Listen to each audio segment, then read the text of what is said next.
დილამშვიდობის ეთერშია დღის ნიუსრუმი, მე ვარ ლელა ბაღდავაძე. მაშას ერთწლიანი ბოიკოტის შემდეგ ოპოზიციის ნაწილი პარლამენტში შედის. საკანონმდებლო ორგანოს მუშაობაში გიორგი გახარიას პარტია ერთვება, რომელიც 12 დეპუტატით იქნება წარმოდგენილი. გახარიას პარტიის წევრი დეპუტატები საკანონმდებლო ორგანოში ეს წუთია მივიდნენ, 12 საათზე ისინი პირველად შევლენ პლენარულ სხდომაზე. პოლიტიკური ბრძოლის განსხვავებული ტაქტიკა თუ ღალატი დღეს ამით დავიწყებთ. ნუგზარ ციკლაურია ჩვენი პირველი სტუმარი და ზუსტად ერთ წუთში გვერდდება, იქამდე კი ეთერი დავუთმოთ ბოლოს სიახლეებს.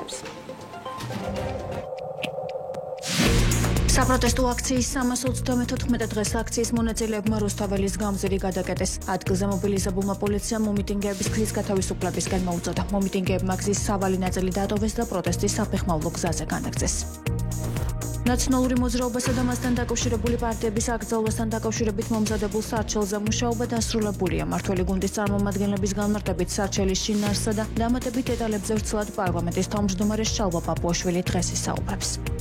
თურქეთის დასავლეთით ბალიქესირის პროვინციაში მომხდარი 6.1 მაგნიტუდის მიწისძვრის შედეგად 4 შენობა ჩამოინგრა. თურქეთის შინაგან საქმეთა მინისტრის განცხადებით ერთ-ერთ შენობაში მაღაზია იყო განთავსებული. მისივე ცნობით დაღუპულების ან ნანგრევების ქვეშ მოყოლილი ადამიანების შესახებ ინფორმაცია არ არსებობს.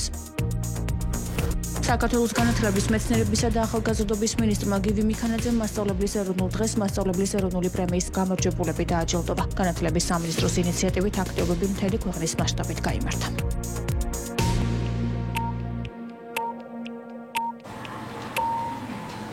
მაშას ეს არის დღის ნიუსრუმი, კიდევ ერთხელ მოგესალმებით და წარმოგიდგენთ ჩვენს პირველ სტუმარს, კოალიცია ცვლილებისთვის ერთ-ერთი ლიდერი ნუგზარ ციკლაურია ჩვენთან. გამარჯობა ბატონ ნუგზარ და მადლობა რომ გვესტუმრეთ. ბატონ ნუგზარ, აი ერთწლიანი ბოიკოტის შემდეგ პარლამენტში ქართული ოცნების მარტოობა სრულდება, სწორედ დღეს და სწორედ ახლა საკანონმდებლო ორგანოში მივიდნენ გიორგი გახარიას პარტიის წარმომადგენლები. ისინი დღეს პირველად დაესწრებიან პლენარულ სხდომას, რითაც უკვე ოფიციალურად ერთვებიან საპარლამენტო მუშაობაში. ეს თემა ახლა კარგი ხანია შეფასების საგანია, თუმცა რადგან დღეს პირველი დღე აქვთ პარლამენტში, მოდით დავიწყოთ სწორედ ამ მათი შესაბამისი გადაწყვეტილების შეფასებით და კიდევ ერთხელ, აი რატომ შეიძლება გიორგი გახარიას პარტიას აწყობდეს პარლამენტში შესვლა და მეორე მხრივ რა იცვლება იმით, რომ ქართულ ოცნებას საკანონმდებლო ორგანოში უკვე ეყოლება ოპოზიცია, თუნდაც ნაწილობრივ. კიდევ ერთხელ მივესალმებით თქვენს მაყურებლებს, მადლობა მოწვევისათვის. როგორც ჩანს, გახარია შორს არცადაც არ წასულა ქართული ოცნებისაგან და დღევანდელი გადაწყვეტილებაც ადასტურებს ამას. მე ამას დაუკავშირებდი პირველ რიგში ბოლო ადგილობრივი თვითმმართველობის არჩევნების შედეგებს, სადაც გახარიამ დაკარგა თავისი ამომრჩევლების 70%. ეს არის ნამდვილი ელექტორალური კოლაფსი ნებისმიერი პოლიტიკური პარტიისათვის. და როგორც ჩანს, როდესაც პოლიტიკური პარტიები კარგავენ ასე ნდობას საკუთარი ამომრჩევლის და უარყოფილები არიან საკუთარი მხარდამჭერების მიერ, მათთვის ყოველთვის რჩება ადგილი ქართულ ოცნების რიგებში. და ის რომ დღეს შედიან ამ ეგრეთ წოდებულ პარლამენტში, კარგად ადასტურებს პრინციპებისადმი ერთგულებას აი ამ პოლიტიკური ძალის. ისინი ამბობდნენ გახსოვთ, რომ არავითარ შემთხვევაში ლეგიტიმაციას არ მიანიჭებენ ამ ყალბ პარლამენტს. და დღეს შედიან ამორჩეველმა განსაჯოს. მე ვფიქრობ, ის 70%, რომელიც დააკლდათ მათ ბოლო არჩევნებზე, გადაიქცევა კიდევ უფრო დიდ და კიდევ უფრო დამთურგუნებული. არა დაიბა ატა ზაქარიაშვილი იყო გუშინ ჩვენი სტუმარი, რომლის შეფასებითაც გახარიამ ცურვა დინების წინააღმდეგ დაიწყო, რაც მისივე შეფასებით თითქმის გმირობის ტოლფასი აღტაცებული ვარ ხალხით, ვინც დინების წინააღმდეგ ცურავსო, ამბობს ზაქარიაშვილი. ზოგადად დინების წინააღმდეგ ცურვა მართლაც უფრო რთულია, ხო, ვიდრე დინების მიმართულებით. აი შესაბამისად, აი რა არგუმენტი გაქვთ იმის სამტკიცებლად, რომ გზა, რომელსაც დაადგა გიორგი გახარიას პარტია, არ იქნება უფრო შედეგიანი თუნდაც მხოლოდ მისი პარტიისთვის, მთლიანად ოპოზიციური სპექტრის რაღაცა მოლოდინებს და გათვლებს თავი რომ დავანებოთ. ითხრა დინების წინააღმდეგ ცურვა, რა თქმა უნდა, რთულიც არის და რიგ შემთხვევაში არის ძალიან დასაფასებელი, როდესაც ეს დინება არის უსამართლობის დინება და შენ სიმართლის სახელით შეეწინააღმდეგები ამას. მაშინ როდესაც ხედავთ, რომ მართველი რეჟიმი აუქმებს მთლიანად ქართულ პოლიტიკურ სივრცეს, აქვს რაღაცა ყალბი პარლამენტი, რომელსაც არავინ არ აღიარებს თელ მსოფლიოში და შენ შეუერთები ამას, ეს დინების წინააღმდეგ ცურვა კი არ არის, სწორედ აი ამ სიყალბის მდინარესთან მიერთება, რაც გააკეთა გახარია. ამიტომ ახლა ნებისმიერი რაღაცა ჰეროიკული შეზახილები ამასთან დაკავშირებით მე მგონია რომ უბრალოდ არის ადამიანების მოტყუება და არ ვიცი რატომ თქვა ეს გუშინ პატა ზაქარიაშვილმა. რა თქმა უნდა ეს არის დიდი მარცხის, დიდი კოლაფსის შემდგომი ნაბიჯი გახარიას მიერ გადადგმული სათანადო შეფასდება ქართველი ამომრჩევლის მიერ და მე ვფიქრობ რომ ასეთი პარტია, ოპოზიციური პარტია აღარ არსებობს უბრალოდ ქართულ პოლიტიკურ სივრცეში. ის გახდა რეჟიმის ნაწილი, ის აღარ არის, აღარ სისტემური ოპოზიცია აღარ არის.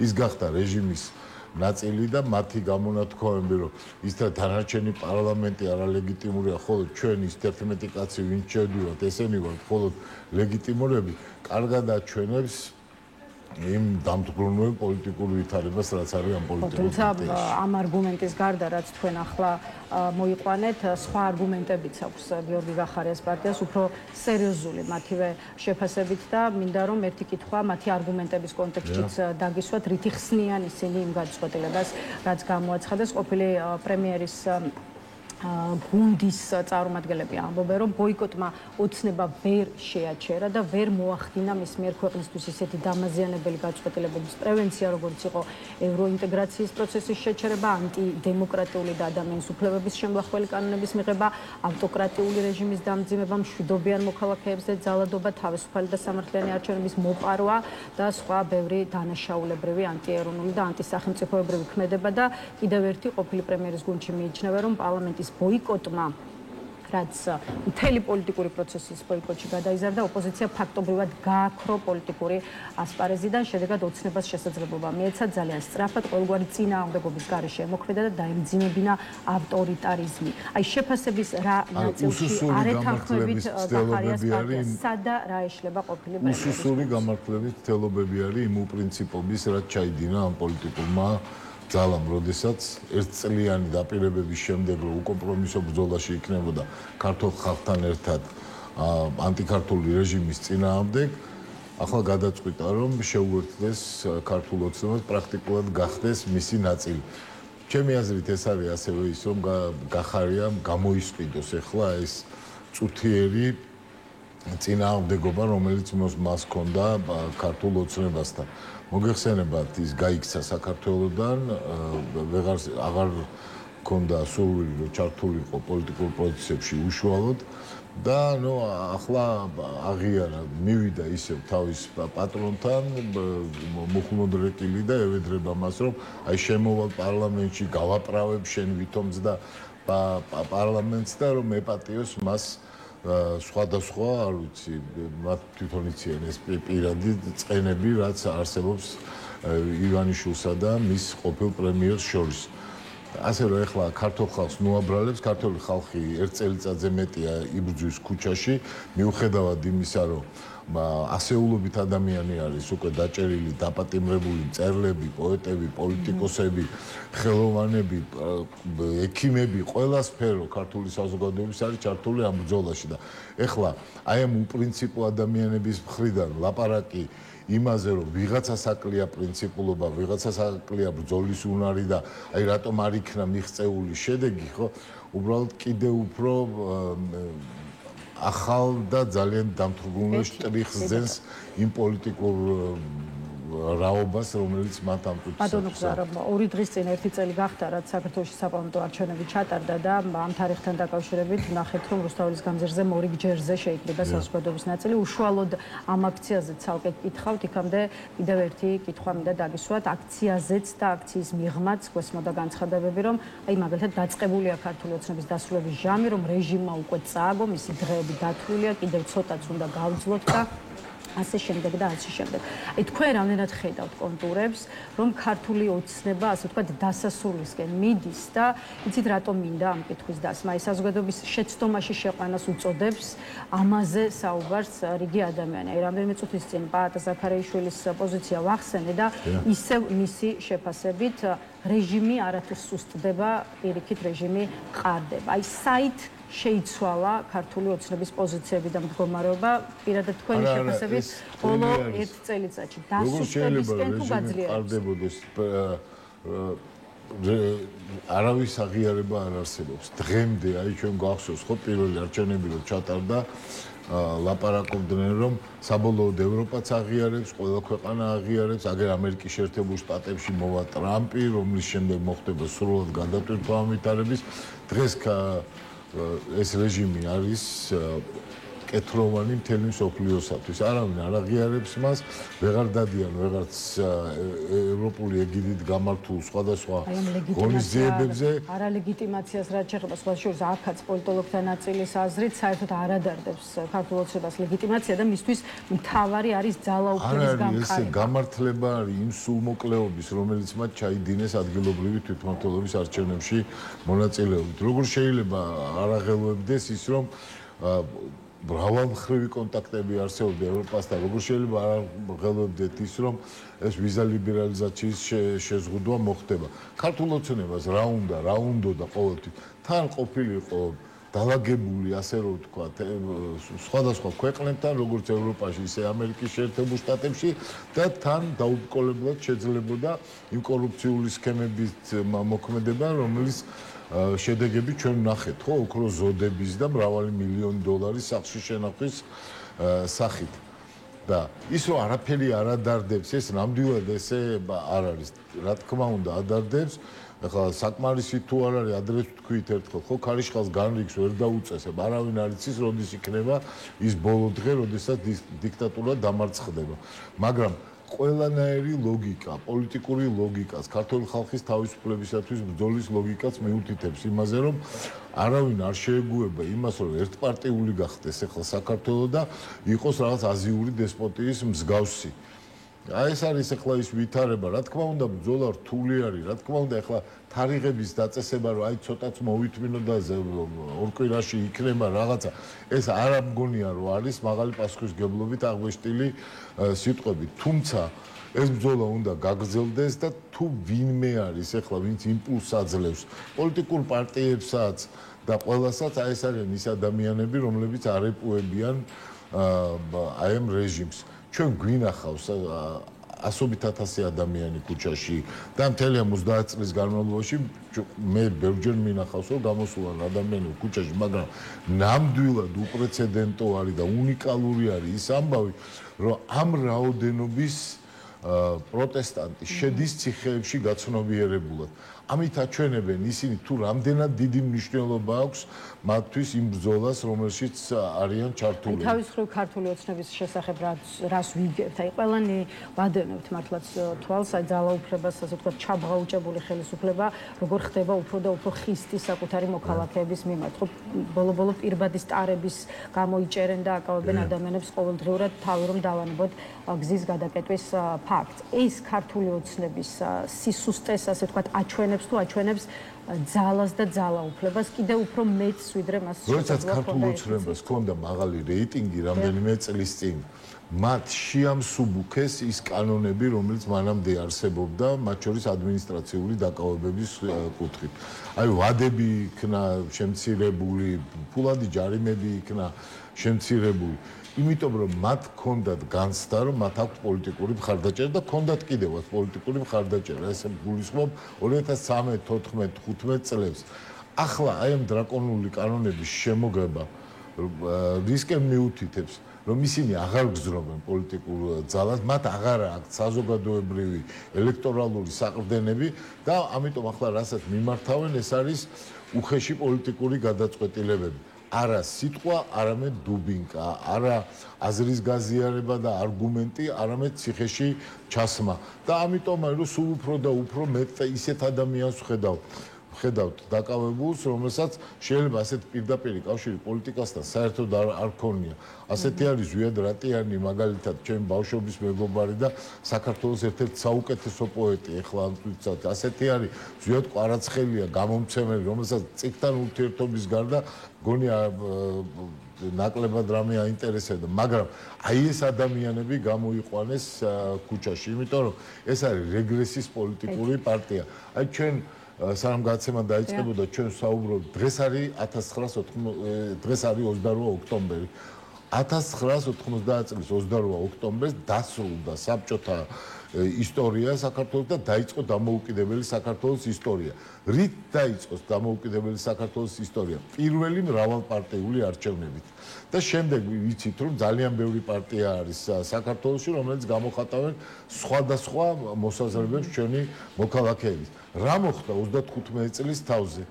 ქართული ოცნება აუქმებს ყველა პარტიას, რომელიც დამოუკიდებელმა საქართველოს. რადგან რამდენჯერმე მიხვედით პარტიების აკრძალვის თემასთან, რაზეც მე რა თქმა უნდა ვაპირებდი კითხვის დასმას და გარკვეული დროის დათმობას ამ ძალიან მნიშვნელოვანი საკითხისთვის, გადავიდეთ მოდით ამ თემაზე და ხო აი დღეს უნდა მოვისმინოთ პარლამენტის თავმჯდომარის ბრიფინგი, როგორც ითქვა ქართულ ოცნებაში უკვე დასრულდა ასე ვთქვათ მუშაობა საკონსტიტუციო სარჩელზე და ეს სწორედ პარლამენტის თავმჯდომარე არსებული ინფორმაციით აი ამ სარჩელის დეტალებს გააცნობს საზოგადოებას დღეს დანიშნულ პრესკონფერენციაზე, რომლის ზუსტი დროც ჯერჯერობით არ ვიცით. ხო აი არ ვიცი, რამდენად მოხვდებით თქვენც ამ შავ სიაში, პირადად თქვენთან მიმართებაში რა ასეულოდებით და მეორე მხრივ ზოგადად როგორ პოლიტიკას მივიღებთ. აი რა იცვლება ამდენი ათეული წლის შემდეგ, როცა აი თქვენც აღნიშნეთ, ხო, ერთპარტიულობის პრობლემიდან ძლივს მივედით იქამდე, რომ საკმაოდ ჭრელი იყო პოლიტიკური სპექტრი. ით რა არის უნიფიკაცია პოლიტიკურ სივრცეში საერთოდ არასოდეს არაფერ კარგამდე არ მიიყვანს საზოგადოებას. როცა თქვენ მეუბნებით, რომ მე ვამბობ რაღაცას და ეს იმპერატიული არის, რასაც მე ვამბობ და შენ არ შეგიძლია ამაზე არც კომენტირება, არც შენი პოლიტიკური აზრის გამოქვეყნა, ეს რა თქმა უნდა აღარც თანამედროვე სახელმწიფოა და აღარც დემოკრატია. ერთი ძველი გამონათქვამი არსებობს, დამარტყი, ოღონდ მომისმინე. და ახლა საქართველოში შეიქმნა ვითარება, როდესაც ურტყამენ ამ ხალხს და კიდევ პირს უკრავენ, იმიტომ რომ ხმა არ ამოიღოს. რა თქმა უნდა, ეს არის დიქტატურებისათვის დამახასიათებელი, როდესაც სიტყვის ეშინია ადამიანი. პარტიებს კი არ კრძალავენ რეალურად, ეს არავინ არ უნდა მოატყუოს.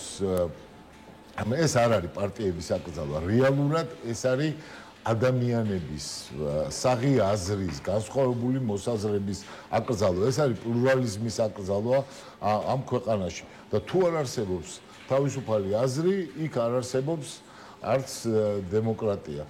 აქ მივიდა ივანიშვილი, შემთხვევით არ მიხსენებია ის 28 ოქტომბერი. საბჭოთა კავშირის ნგრევა დაიწყო მრავალპარტიულობით, მრავალხმიანობით, პოლიფონიით, რომელიც არის ქართული კულტურის განუყოფელი ნაწილი, არა მხოლოდ პოლიტიკური კულტურის და სიმღერაში, მაგალითად, სწორედ ამ პოლიფონიით ვიწონებთ, ხო? თავს. და ახლა მივედით იმ ვითარებამდე, როდესაც ერთი ადამიანი უნდა გადმოდგეს მინარეთიდან ყოველ დილას რაღაცა თქვას და აღარავინ აღარ იქნება შემპასუხებელი. როგორ უნდა გადაირჩინოს ოპოზიციამ, ოპოზიციურმა პარტიებმა და ოპოზიციონერებმა? აი როგორც მაშინ მოვიგეთ, საზოგადოებრივი ჯგუფები, პოლიტიკურად აქტიური ადამიანები, აი ეს მწერლები, ჟურნალისტები, მომღერლები, ყველა მთელი ქართული საზოგადოება უნდა დაუპირისპირდეს და პრინციპში ეს ხდება კიდევაც, მაგრამ ეს მოძრაობა უნდა გახდეს უფრო ფართო, უფრო მეტი ადამიანი უნდა ჩაერთოს მასში. ახლა სიმართლე გითხრათ, მე ნაკლებად ვხედავ იქ სტუდენტებს და მახსოვს, რომ სხვა დროს სტუდენტობა უფრო აქტიური იყო, მაგრამ ახლა როდესაც ეს მსახურალი მახვილი ამ ივანიშვილის შეეხო უკვე განათლების სისტემასაც და პრაქტიკულად აღარ იქნება კავშირები საქართველოში დამთავრების შემდეგ აი სწავლის მათ აღარ ექნებათ შესაძლებლობა ევროპულ უნივერსიტეტებში გაგრძელების სწავლის, ხო, ეს 11 წლიანი სისტემა, რომელსაც აეხლა ცვლიან. და მე ვფიქრობ, ეს ახალგაზრდებისათვისაც უნდა გახდეს ძალიან აქტუალური. ეს ამორფული ის კი არ არის, რა ქვია, ნუგზარწიკლაურისათვის აკრძალვა პოლიტიკური საქმიანობის ან რომელიმე ლიდერისათვის თქმა, რომ შენ აი ვერსად ვეღარ ჩაერთე. ეს ეხება ყველა ადამიანს, როდესაც სიტყვის და გამოხატვის თავისუფლება იზღუდება, ის ეხება ყველა ადამიანს აბსოლუტურად. და ამიტომ მე თუმცა საინტერესოა მაინც რა მოლოდინები გაქვთ. ახლა თავად ქართული ოცნების ინფორმაციით აკრძალავენ კოლექტიურ ნაცმოძრაობას, რომელშიც პირველ რიგში, ასე ვთქვათ, სწორედ ნაციონალური მოძრაობა იგულისხმება, თუმცა არა მხოლოდ ვთქვათ, მოიაზრებენ კოლექტიურ ნაცმოძრაობაში ნაციონალურ მოძრაობიდან წამოსულ, წიაღიდან წამოსულ პარტიებს და პოლიტიკოსებს, რაც შესაბამისად თავის მხრივ იგეხებათ თქვენს, ისე როგორც ზოგადად თქვენს კოალიციას. და ამავე დროს, ბატონო გზა, ნაციონალური მოძრაობის კონტექსტშიც ჩაგეკითხებით, ხა ყოფილი სახელმწიფო პარტიის ფაქტორს, ქართული ოცნება და ამას ექსპერტებიც ხას უსვამენ, მთელი ამ 13 წლის განმავლობაში ძალიან წარმატებულად იყენებდა, ყველაფერს ცუდს თუ რამე ხდებოდა აბრალებდა ნაციონალურ მოძრაობას და მოკლედ ეს პარტია წარმოჩენილი იყო როგორც ასე ვთქვათ პოლიტიკური საფრთხობელა. ხო, აი ახლა რატომ ამბობს ქართული ოცნება თქვენი აზრით უარს მისთვის ხელსაყრელ ამ ფაქტორზე და ხო რა ეშველება მართლა პარტიას თუკი აღარ ეყოლება ამ სამყაროში ბოლოს ისეთ კომიკურ ვითარებამდე მივიდნენ რომ გახსოვთ ლელოს და გახარიასაც კოლექტიურ ნაციონალურ მოძრაობას ეძახდნენ ხო სინამდვილეში რატომ კრძალავენ ეს ჩემი აზრით ამის თაობაზე ილაპარაკა ივანიშვილმა დაახლოებით 1 წლის წინ. როდესაც თქვა რომ აი შეიძლება ქვეყანაში მოხდეს რამე ექსტრაორდინალური ამბავი, როგორი ან რაღაცა კვლელობა მოხდეს და მოიყვანა კონკრეტული მაგალითები და აი ამ დროისათვის მე ეს აფეთქება რომ მოხდება ჩვენ წინააღმდეგო უკმაყოფილების, ამას არ უნდა ყავდეს ორგანიზატორი, არ უნდა ყავდეს ისეთი ძალა, რომელსაც შეუძლია შეკრება იმ რისხვის, რომელიც არსებობს ქართულ საზოგადოებაში. აი ამიტომ კრძალავენ ახლა აი ამ პოლიტიკურ პარტიებს. სხვა მიზანი მე მგონი ამას არ აქვს. მათ აღარ აქვს დასაყრდენი ხალხში, მათ საყრდენები აღარ არსებობს ქართული ოცნებისათვის. არსებობს მათ მიერ დასაქმებული ხალხი, რომლებიც ფიქრობენ, რომ აი თუ არ იქნა ქართული ოცნება, მე დავკარგავ აი ამ თუ იმ სამსახურს და რეალური მხარდამჭერები, იდეური მხარდამჭერები სულ უფრო და უფრო უმცირდება ამ პოლიტიკურ პარტიას. როცა აღარ აქვს ეს იდეური მხარდამჭერთა რაოდენობა შენი მცირდება, დისკუსიაც აღარ გინდა, პოლიტიკური დისკუსია აღარ გაწყობს. რა საჭიროა ახლა რომ ვიღაც გამოდიოდეს თქვენი ტელეეთერით, მაგალითად სხვა ადამიანები უსმენდნენ ვიღაცამ თქვას მართალია ეს კაცი რასაც ლაპარაკობს. აი რა საჭიროა ეს? როდესაც იქნება ერთი ბელადი, ის ბელადი შეიძლება ვერც ნახო ხანდახან, ის გადაწყვეტილებებს გაგვაცნობენ სხვა მაგლეხები, პოლიტიკური მონები მისი და არამედ გამომხმაურებელი არ იქნება. ეს რატომ მინდა რომ ეს კარგად გაიგოს ყველამ, ეს არ არის პარტიების აკრძალვა, ეს არის ჟურნალიზმის აკრძალვაც, ეს არის მწერლობის აკრძალვაც, ეს არის ევროპასთან თანაზიარობის აკრძალვაც. უარის თქმა არის ყველაფერზე, რაც ქართულ ტრადიციულ კულტურას განასახიერებდა. ამიტომ არის რომ ეს არის ჩვენი საერთო ბრძოლა და რომ მკითხეთ როგორ მოხდა მაშინ, აი კომუნისტური პარტიის წინააღმდეგ ბრძოლაც ასეთი იყო. მასში იყო ძალიან ბევრი სტუდენტი ჩართული, მასში იყო საზოგადოებრივი ჯგუფები, ბევრმა ადამიანმა მოიყარა და კრიტიკული მასა შეიქმნა. და როდესაც აი ეს კრიტიკული მასა შეიქმნება, როდესაც ყოველდღე არა 1000, არამედ 5000 და 10000 ადამიანი გამოვა, როდესაც ჩვენი მიტინგები იქნება 9 მილიონიანი, აი როდესაც ქართული საზოგადოება იტყვის რომ მე არ ვიცხოვრებ აი ამ კომუნისტურ ბნელეთში, არ ვიცხოვრებ აი ამ დამთრგუნულ პოლიტიკურ გარემოში, სადაც იმას მაკრავენ პირზე და არ მაძლევენ ლაპარაკის საშუალებას, აი მაშინ გაიხსნება ის შესაძლებლობები. ბატონო გზარა, ბოლო საკითხს მინდა შევეხოთ და ამით დაგემშვიდობებით, უშუალოდ 26 ოქტომბრის აქციაზე მინდა ახლა გითხოთ და რატომ აქციის მისაკუთრების მცდელობაში ადანაშაულებს აი ნაციონალური მოძრაობა, მათ ვინც ამ აქციის ორგანიზატორად მიიჩნევდა თავს და ასეთ რამეს ეუბნება აქციის მისაკუთრებას არავინ უნდა ეცადოს, ეს არის ძალიან უმადური საქმე, ის სახალხო პროცესია, რომელსაც ვერ ეყოლება თავში ვერც ერთი კაცი, ვერც ერთი ქალი და ასე შემდეგ და ასე შემდეგ. რამდენად საფუძვლიანად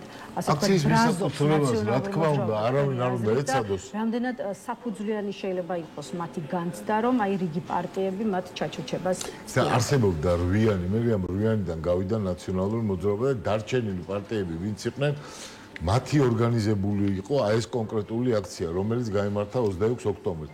არავის არასდროს კარი არ დაუკეტავს არც ერთი პოლიტიკური პარტიისთვის, ვინც მოისურვებდა, რომ ჩართულიყო ამ აქციაში. იქნება კიდე მრავალი აქცია და რა ვიცი, ყველა მიიღოს მის ორგანიზებაში მონაწილეობა. არ მგონია, რომ ახლა ასეთი დაპირისპირებები იყოს სწორი და ესეთი რაღაცა სიტყვიერი შეხლა-შემოხლაც კი ერთმანეთს შორის იყოს სწორი. ძალიან დიდი გზა გვაქვს ჩვენ იქამდე, სანამ მოვა ნამდვილი თავისუფალი არჩევნები და სადაც ჩვენი პოლიტიკური განსხვავებების დეკლარირების, გამოფენის, საზოგადოებისთვის წარდგენის შესაძლებლობა გვექნება. ახლა სხვა ბრძოლა არის, ამ ბრძოლას სჭირდება მეტი ერთიანობა და ყველა პოლიტიკურმა პარტიამ, ყველა საზოგადოებრივმა ჯგუფმა უნდა შეძლოს ერთმანეთთან მისასვლელი გზების გამონახვა იმ განსხვავებების მიუხედავად, რომელიც არსებობს. ჩვენი მთავარი ამოცანა ახლა არის იმ დიქტატურის დამარცხება, რომელიც ქვეყანაში არის. რა თქმა უნდა, თვით ისინი ეცდებიან, რომ იყოს ასთა სხვადასხვაობა, თავდასხმები ოპოზიციის შიგნით, მაგრამ ყველანაირად უნდა ვეცადოთ, რომ აი ამ ტიპის რაღაცა დაპირისპირებები თავიდან ავიცილოთ. 26 ოქტომბრის აქციაზე ჩაგეკითხებით და უკვე ამით ნამდვილად დაგემშვიდობებით სამმა პოლიტიკოსმა მიმართა რუსთავის გამზირზე შეკრებილებს სიტყვით სალომე ზურაბიშვილმა, ლევან ცუცქირიძემ და თამარ ჩერგოლიშვილი. ხო, ეს სამეული რა ნიშნებს შეიცავს? მე მგონი თენგო თევზაძემაც მიმართა, რომელიც ჩვენს პოლიციას წარმოადგენდა. ისინი და არა სხვები. არა, არ იყო სამი, კიდევ იყვნენ ადამიანები. მე მგონი თენგო თევზაძემ მიმართა, რომელიც ჩვენი პოლიციას წარმომადგენელი არის იქა, ასევე კიდევ ვნახე მე ლიდერები. არ არის მხოლოდ სამეული არ იყო მის. ანუ არ ჩანს რომ აქციას ყავს ლიდერად ერთი კაცი, ერთი ქალი, ანუ აი ეს ნაციონალური მოძრაობის ხაზს რომ გავყვეთ. რა თქმა უნდა, აქ ახლა რამე ისე პერსონალურ ლიდერობაზე საუბარი სრულიად ზედმეტი არის, მათ შორის სალომე ზურაბიშვილის, ეს არის პარტიათა გაერთიანება და თვითონ ის ხალხი სხვათა შორის, რომელიც დგას იქ, სხვადასხვა პოლიტიკური მწამსის ხალხი აძლევს მაგალითს ყველა პოლიტიკურ პარტიას, რომ შეძლონ ერთად დადგომა, შეძლონ ერთმანეთთან კოორდინირება და ახლა არავინ რამე კერპი ახლა ვერ ეყოლება ახლა ამ აქციას. ეს არის მრავალხმიანობისთვის თავისუფლებისთვის კარი თუ კი ისურვებს. რა თქმა უნდა, არავით არის პრობლემა ამ ხრივ. არც აქამდე არ ყოფილა. კიდევ ერთხელ ვამბობ, არსებობდა რვიანი წინა ფორმატი იყო ასეთი. ამ რვიანიდან გავიდა ნაციონალური მოძრაობა, ამიტომ ახალი აქციის ორგანიზების დროს ის პარტიები შეიკრიბნენ, რომლებიც არ იყვნენ. თუ შეიქმნება ახალი თავისუფლების სხვა პლატფორმა, ახლა ვერავის ვერ შეძლებს, რომ კარი დაუხუროს იქ. მე ვფიქრობ, რომ ეს არასწორი იქნება. მადლობა ბატონ ნუგზარინისთვის, რომ იყავით ჩვენი სტუმარი და უპასუხეთ ჩვენს კითხვებს. ნუგზარ ციკლაურს დავამშვიდობებით. ახლა რეკლამის შემდეგ კიდევ ერთი სტუმარი გვერდება, ასე რომ დაგვარდით.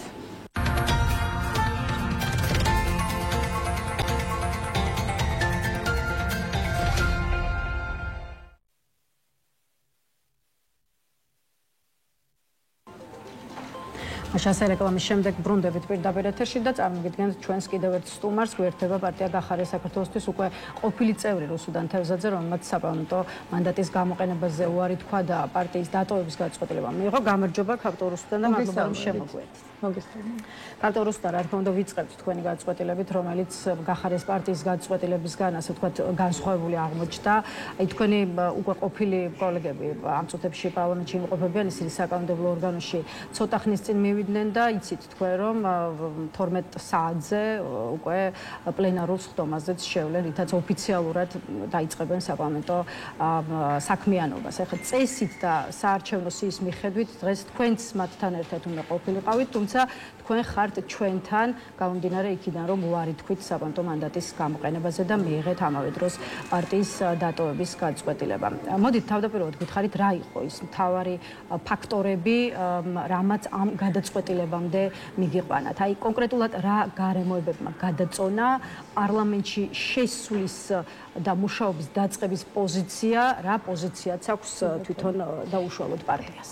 კიდევ ერთხელ მოგესალმებით, მივესალმებით მაყურებელს და ვისარგებლებ შემთხვევით და აი ღია თქვენს ეთერში ყველა ჩემს ყოფილი კოლეგა არ არსებობს ნამდვილად და არც ყოფილი მეგობარი, რჩები მეგობრად, რჩები კოლეგად და თუ მათ რაიმე თვისობრივი, შინაარსობრივი დახმარება დაჭირდებათ, ამისთვისაც ვთქვათ და აი წარმატებებს უსურვებ მათ, ისინი ხა პარლამენტში არიან და თუ მათი არჩეული გზა იქნება შედეგზე ორიენტირებული და ის მიზანი, რა მიზანიც ყველას ერთად გაგვაჩნია, რომ ეს ქვეყანა სახელმწიფოებრივ ევროპულ ინტეგრაციას დაუბრუნდეს და სახელმწიფოებრიობა აღიდგინოს ისეთი ღირსეული, როგორც ეკუთვნის საქართველოს, ძალიან კარგი, მხოლოდ გამიხარდება პირიქით, მაგრამ დღეს თქვენი გადაწყვეტილება ნიშნავს თუ არა იმას, რომ შეცდომად მიგაჩნიათ ახარიას პარტიის პარლამენტში შესვლა. მაგრამ როგორც აღნიშნეთ, მე ხა დღეს აქ ვარ, ეს ნიშნავს იმას, რომ ხო, პრინციპში მე ამ დროსა და სივრცეში, აი დღეს და ახლა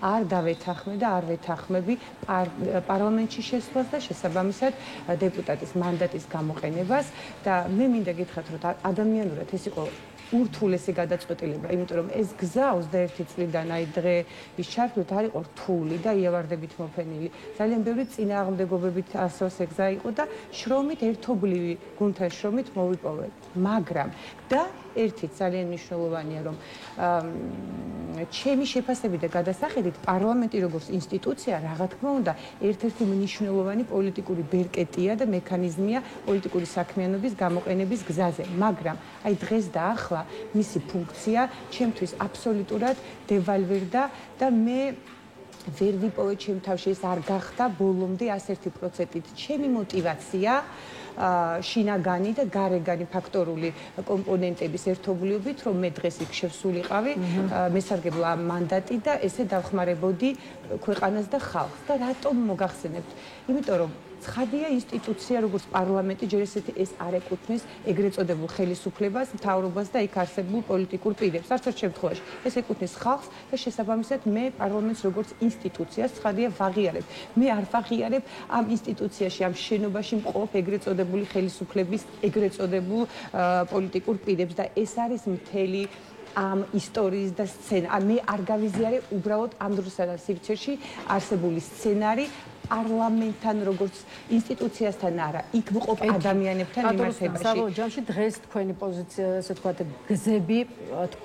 გზები ხო თქვენსა და პარტიას შორის გაყოფილია და გახარიას პარტია საკანონმდებლო ორგანოში შეიდის იმ ფონზე, როდესაც ხედავთ, რომ ერთი წელია საზოგადოების საკმაოდ დიდი ნაწილი, ქართული ოცნებისადმი კრიტიკულად განწყობილი ნაწილი პირდაპირ მნიშვნელობით ქუჩაში დგას, ხო და ამ დრომდე უწყვეტ რეჟიმში გრძელდება ეს ქუჩის პროტესტის სახელით ცნობილი წინააღმდეგობა, რაც როგორც ამბობენ, საკმაოდ აღელვებს ქართულ ოცნებას.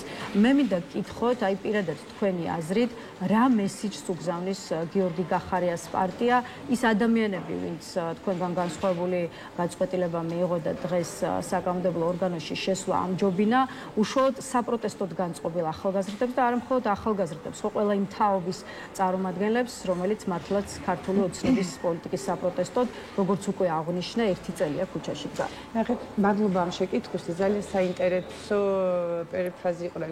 გზები გაიყო უბრალოდ, თორე ზუსტად ვიცი და მჯერა, რომ მათი მიზანიც არის ჩემი მიზანი, თქვენი მიზანი და ფართო სამოქალაქო საზოგადოების, რომ ეს ქვეყანა ევროპულ რელსებს დაუბრუნდეს. უბრალოდ გზები გაიყო ნამდვილად და ერთ პატარა დეტალს აღნიშნავ. ბატონ პაპუაშვილს გამოვეხმაური, რაღაც ეს 2 დღეა ხშირად ახსენებს შემქარს და სახელს, რაღაცა გუშინ ჩემს ჩუღურეთში, ჩემს ხმებთან დაკავშირებით ცხადია ალბათ არასწორი ინფორმაცია მიაწოდეს, დიდი ესე ვთქვათ, ცდომილება იყო მისი მხრიდან გაჟღერებული და ბიუროზე კიდევ გზაში დაიკარგაო ერთი დეპუტატი. არა, ბატონებო და ქალბატონებო, არსად არ დავკარგულ ვარ, მე ზუსტად ვიცი ამ ესე ვთქვათ, საერთო მიზნის გზაზე, როდესაც მოვდიოდი, ზუსტად ვიცი, რომ ამ მომენტში მე სწორ მართალ გაჩერებაზე ჩამოვედი და მართალ გაჩერება სწორედ თქვია ის ფართო სამოქალაქო საზოგადოების გვერდში დგომა. რა თქმა უნდა ვშევი პოლიტიკაში უბრალოდ არა როგორც მანდატის მქონე და პარლამენტში მყოფი ადამიანი, არამედ გარედან და ეს არის ის სიმართლე, რომელიც სიმართლითაც მე აუცილებლად მართალი და სწორი უნდა ვიყო ჩემი შვილების და მათი თაობის, მომავალი თაობის სასარგებლო და მე ელექტორი გახლავართ ასე 10 წლებია და მე არავითარი უფლება არ მქონდა, არ მაქვს და არ მექნება, რომ აი აქედან რომ გავალ და შევხვდეს რომელიმე ჩემი სტუდენტი, მას უნდა შევხედო და ვიყო მართალი. აი ეს იყო ის წითელი ხაზი, ის გასაყარი. უბრალოდ სხვა მექანიზმი და ტექნიკა არჩია ავირჩი ამ შემთხვევაში საინტერესოა თავად მომიტინგებმა, საპროტესტოდ განწყობილმა საზოგადოებმა როგორ უნდა რა შინაარსის მესიჯად და გზავნილად უნდა წაიკითხონ გახარიას პარტიის ის პოზიცია, რომელიც გულისხმობს სწორედ პარლამენტში მუშაობის დაწყებას და რაზეც ძალიან რთულია ილაპარაკოს სხვის ნაფიქრზე და სხვის ნაბიჯზე. ეს არის მათი არჩევანი. ყველას აქვს თავის არჩევანი და ალბათ ამაზე ისინი ისაუბრებენ პარლამენტში და არაერთხელ და პოზიციას დააფიქსირებენ. უბრალოდ ვფიქრობ, რომ მათ მესიჯში მეტი წონა, მეტი წილი და ფსონი იყო ამ შემთხვევაში ამ წუთში პარლამენტის ინსტიტუცია და იქ შიგნით ყოფნა, რომელიც მე ვერცერთ შემთხვევაში ვერ გავიზიარე. შესაძლებელია დაისვას კითხვა და რადგან ეს კითხვა არსებობს და კიდე შეიძლება დაისვას, რომ რატო ამ ბოლო წამამდე მივიდა ეს ყველაფერი, იმიტომ რომ ზოგადად ასეთია ჩემი მიდგომები, რომ ბოლომდე ამოვწურო, რომ შემდეგ არ იყოს რამე 101%-ით ამოვწურო შანსი იმისა, რომ შესაძლებელი იყოს სხვანაირად, ესე ვთქვათ, განვითარებული იყო პროცესები, მაგრამ მაშინ როცა დავინახე, რომ ეს შანსი აღარ იყო და მე უნდა გადამეწყვიტა როგორც მოქალაქეს, მაშინ ავარჩიე სწორედ მხოლოდ სამოქალაქო პოზიციები, თორე ადამიანური რთულესი იყო, მაგრამ გადავწყვიტე ისაც გადავწყვიტე. ქალტორუსთან, რამდენად იყო ცხარე დისკუსიის საგანი თვითონ პარტიაში, უნდა მომხდარიყო თუ არა ბოიკოტის შეწყვეტა. აი, განსხვავებული პოზიცია, ასე ვთქვათ, მხოლოდ თქვენ აღმოგაჩნდათ, თუ იყვნენ პარტიის სხვა წარმომადგენლები, რომლებიც ასევე ფიქრობდნენ, რომ ეს შექმნილ სიტუაციაში ბოიკოტის შეწყვეტა და საპარლამენტო მუშაობის დაწყება არ უნდა მომხდარიყო და თუმცა ასეთი დისკუსია იყო, მაშინ ასე ვთქვათ, ვისმა აზრმა გადაწონა. უბრალოდ პარტიის წევრთა უმრავლესობის აზრმა თუ პერსონალურად გიორგი გახარიას პოზიცია. არა, მარტივად გეტყვით პირველ რიგში, რომ ეს იყო პარტიის წევრთა უმრავლესი ხმის გადაწყვეტილება, დისკუსია ყოველთვის იყო გუნდში, ნამდვილად შემიძლია გითხრათ, უბრალოდ ამასთან დაკავშირებით ესეთი მკაფიო ესე ვთქვათ, მინიშნება, მიგნება თუ რეკომენდაცია, ესე ცალსახად, ყველა თავის, ესე ვთქვათ, ნაწილზე ისაუბრებს, ნუ ჩემი მხრიდან იყო ეს, ესე ვთქვათ, დამოკიდებულება.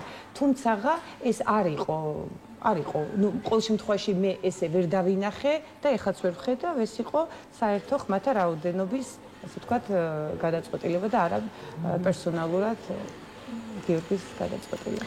და მაინც აქტუალურია და არ კარგავს აქტუალურობას კითხვა, რატომ დაადგა გიორგი გახარიას პარტია, ასე ვთქვათ, ოპოზიციური სპექტრის დინებით საწინააღმდეგო გზას. მოისმენთ სხვა პარტიებში გაკეთებულ შეფასებებს, ღალატი, გარიგება, ქართულ ოცნებასთან ვაჭრობა, აი ეს არის ეპითეტები, რომელიც ახლავს ყოფილი პრემიერის ძალის მიერ პარლამენტში შესვლას და მეტიც გახარია არის ჩვეულებრივი ქოციო, ამასაც კი ამბობენ ოპოზიციურ სპექტრში. ნუ რა თქმა უნდა, ეხა ეს სრულად უპასუხისმგებლო, არაპროფესიონალური შეფასება, ეხა მე აქ დღეს ნამდვილად არასდროს მექნება სურვილი და არ არის ესე უბრალოდ ჩემი დამოკიდებულება ამ გუნდისა და იქ მყოფ ადამიანების მიმართ. მე ამას მარტივად ასე შევაფასებდი, რომ ეს არ არის ოპოზიციის ღალატი და იმ საერთო მიზნის ღალატი, რასაც ქვია ჩვენი ქვეყნის ევროპული საქმის კეთება თუ არის. არ მგონია უბრალოდ ამ ადამიანებმა დაინახეს ეს გზა ვალიდურად და რელევანტურად იმისათვის, რომ ეს ქვეყანა და მჯერა მე ყოველ შემთხვევაში ჯერჯერობით ამასთან დაკავშირებით, რომ გადაიყვანონ ევროპულ რელსებზე. ეს არის ჩემი რაკურსი, ასე ვხედავ ყოველ შემთხვევაში. არა, რა თქმა უნდა, არა. ამის დაჩერება ნამდვილად არ მინდა. რომ ეს ასე. კარგი, რას აპირებთ მას შემდეგ, რაც გახარიას პარტიას დაემშვიდობეთ, ესეც გითხარით, სხვა შორის ყოფილი პრემიერის გუნდი, ჩვენ გარკვეულწილად კი შევეხეთ მომიტინგეებთან დაკავშირებულ თემას, თუმცა ხო, გიორგი გახარიას პარტია კრიტიკის ობიექტი ხშირად ხდებოდა, მათ შორის იმის გამოც, რომ კარგა ხანი, ასე ვთქვათ, ჩაეხსნა აი ამ წინააღმდეგობის და საპროტესტო პლატფორმას და მეტიც იმასაც კი ფიქრობს, რომ აქციებმა საკუთარი თავი ამოწურა, ყოველ შემთხვევაში ასეთია თქვენი უკვე ყოფილი ცალკეული კოლეგის შეფასება. აი, რა გეგმებით უკვე დღეის შემდეგ, მათ შორის აქციებთან მიმართებაში. რუსთაველის გამზირზე სიარულს თუ აპირებთ, ესეც მაინტერესებს. ნახეთ, რუსთაველის გამზირზე მთელი წლის 26-ში იყო წლის თავი შესრულდა. მე იქ ვიდექი, ძალიან მძიმე წუთებშიც და მე მინდა გითხრათ, რომ ცხადია, როგორც მოქალაქე, მე იქ ვიქნები. ნახეთ, ყოველთვის მქონდა საკუთარ თავთან კითხოს ყოველთვის ვსვავდი, რომ ადამიანების რაოდენობაში არ არის საქმე. აქციებმა თავი ამოწურა, ესე მარტივად არ არის. ეს პროტესტი მე ხომ მხოლოდ ქუჩაში და აქციაზე მდგომ ადამიანებთან არ მაქვს კონტაქტი. დიდია ეს წრე ჩემს ირგვლივ. უბრალოდ არის ბევრი ხშირ შემთხვევაში თუ არა მცირე შემთხვევაში ობიექტური და სუბიექტური მიზეზები, რის გამოც ეს ადამიანები ფიზიკურად ქუჩაში ვერ დგანან და არ დგანან. ამიტომ მე მინდა ვთქვა ის, რომ სამოქალაქო საზოგადოებაში, იმ სამოქალაქო საზოგადოებაში, რომელსაც ესე ვიზუალურად, ფიზიკურად ჩვენ რუსთაველზე ვერ ვხედავთ, პროტესტი არსებობს და ეს პროტესტი ამბობს იმას, რომ ჩვენ არ გვინდა დღევანდელ ეგრეთ წოდებული ხელისუფლების ესე ვთქვათ, ნაწილი ვიყოთ და გვინდა ჩვენ ევროპული ინტეგრაცია, დასავლური ინტეგრაცია, განვითარება და ეს განვითარება მხოლოდ არის დასავლეთში. ეს არის წინგადადგმული ნაბიჯი და უკან გადადგმული ნაბიჯია ის ყველა დეკლარირებული სიტყვა გადადგმული ნაბიჯი, რასაც ოცნება აკეთებს. კიდევ ერთხელ გავიმეორებ, რომ ტექნიკები პოლიტიკური ოპერირების არაერთი არსებობს, უბრალოდ ამ წუთში ჩემთვის პარლამენტი ვერ დავარწმუნე, მოდი ესე ვთქვათ, ჩემი თავი. ბოლომდე და სადაც მე ბოლომდე არ ვარ დარწმუნებული, იქ ნაბიჯს არ ვდგავ, რომ მე ეს მანდატი უნდა გამომეყენებინა, თორე როგორ გეკადრებათ, მე ამ შემთხვევაში და ერთი დეტალი თუ შეიძლება ვიტყვი იმას, რომ პირადად მე გახლავართ ზედმეტად ალბათ შეიძლება ითქვას და ეს ილუზია შინაარსზე საგანზე დაფუძნებული, ესე ვთქვათ, ოპერირება, ესე ვთქვათ, არის ჩემი დევიზი. ანუ ამ შემთხვევაში ჩემი კრიტიკული კომპეტენცია, განათლება, კულტურა, გარემოს დაცვა და ბოლომდე მეგონა, რომ პარლამენტში აი ამ თვისობრივი მიმართულებებით მაინც და ამის გამოყენებით დავეხმარებოდი იმ საერთო პროცესს პროტესტისას, ხო? შეიძლება ამ მიდგომებითაც დაეხმარო, მით უმეტეს კი მოგეხსენებათ რა ხდება განათლების მიმართულებით. ეხლა მიქანაძე რასაც აკეთებს ეს პარტიული მინდოდა ამ თემაზე თქვენთვის კითხვის დასმა იქიდან გამომდინარე, რომ გახარიას პარტიაში სწორედ განათლების მიმართულებას კურირებდით, თუმცა არ ვიცი, რამდენად გვაქვს საკმარისი ყოველ შემთხვევაში 2 წუთზე ნაკლები ვრჩება, ალბათ ჯობს რომ სხვა დროს დაგპატიჟოთ ამ თემებზე იმას, რომ ამ მუშაობისთვის ვიყავი მომართული და ამის ბოლომდე დევალვაციის რისკი რო დავინახე, აი მხოლოდ მაშინ გადავდგე ეს ნაბიჯი. ეს მინდოდა მეთქვა. კი ბატონო და ბოლო კითხვა, ხა მე თქვენ დაგისვით კითხვა, რა მესიჯი შეიძლება იყოს გახარიას პარტიის გაწყვეტილება, ასე ვთქვათ, მომიტინგეებისთვის, სხვა საპროტესტოდ მომართული ელექტორატისთვის. ახლა მინდა გკითხოთ, როგორ ფიქრობთ, რა სიტყვის გახარიას პარტიის გაწყვეტილებაზე თავად ამ პარტიის ამომრჩეველი და შესაბამისად როგორ შეიძლება ეს გადაწყვეტილება უკვე სამომავლოდ აისახოს გიორგი გახარიას პარტიის რეიტინგზე. სხვა შორის ისევ ოპოზიციონერი პოლიტიკოსების პოზიციის კონტექსტში გავშლი ამ კითხვას, მათი პოზიციაა, რომ თვითმმართველობის არჩევნებში მონაწილეობის შემდეგ პარლამენტში შესვლა უკვე იქნება მეორე გადაწყვეტილება, რითაც გახარიას პარტიისვე ამომრჩეველი, ყოველ შემთხვევაში ნაწილი მაინც დარჩება იმედგაცრუებული. აი, რამდენად დაეთანხმებოდით, რომ არაპოპულარული გადაწყვეტილებების მიღების ფონზე გიორგი გახარიას პარტიას სამომავლოდ შესაძლოა გაუჭირდეს პოლიტიკური რეაბილიტაცია. ნახეთ, მე სხვის მაგივრად ვერ ვისაუბრებ, მაგრამ ესე შევხედავდი ახლა გარედან ამ პროცესს. რაც შეეხება ადგილობრივი თვითმმართველობის არჩევნებს და საპარლამენტოს, ეს მანდატები საპარლამენტო მანდატია და არა ადგილობრივი და ადგილობრივი არჩევნები მკვეთრად განსხვავდება საპარლამენტო არჩევნებისგან თავისი მიზნით და თვისობრივი კონცეფციიდან გამომდინარე და ამიტომ ადგილობრივს თავისი გამართლება ჰქონდა და რაც თქვენ ამორჩევებთან დაკავშირებით თქვით, ერთი არის მკაფიოდ ნათელი, რომ უბრალოდ არჩევნებზე ამომრჩეველი არ მივიდა. ეს არის ის მნიშვნელოვანი კომპონენტი, სადაც ამ შემთხვევაში ამაშიც ჩანდა თუ ამაშიც განწყობა, რომ არ ეთანხმებოდა გახარიას პარტიის გამოჩნდა და მათ ეს შეცდომა აღიარეს, ბუნებრივია და თავად თქვა ჩემო ყოფილმა გუნდმა, რომ ბოიკოტმა არ გაამართლა და ქუჩის აქციებთან დაკავშირებითაც იკითხეთ, რომ პრინციპში გამოვიდა, რომ ამ ტექნიკამაც არ გაამართლა. მადლობა ქავტორუსუდან, რა თქმა უნდა, დიდი წარმატებებს გისურვებთ. დღეს დაგემშვიდობებით, სხვა დროს აუცილებლად დაგპატიჟებთ, მათ შორის განათლების რეფორმაზე სასაუბროთ, რომელიც ქართულმა ოცნებამ დაანონსა. ნამდვილად საინტერესოა თქვენი პოზიციების მოსმენა. მithქვი რომ გახარიას გუნდში სწორედ განათლების მიმართულებას ყურირებდით. მოკლედ რუსუდან თევზაძეს დავამშვიდობებით. დღის ნიუსრუმიც ამით დასრულებულია. ერთმანეთს უკვე ხვალ 11 საათზე შევხვდებით. ნახვამდის.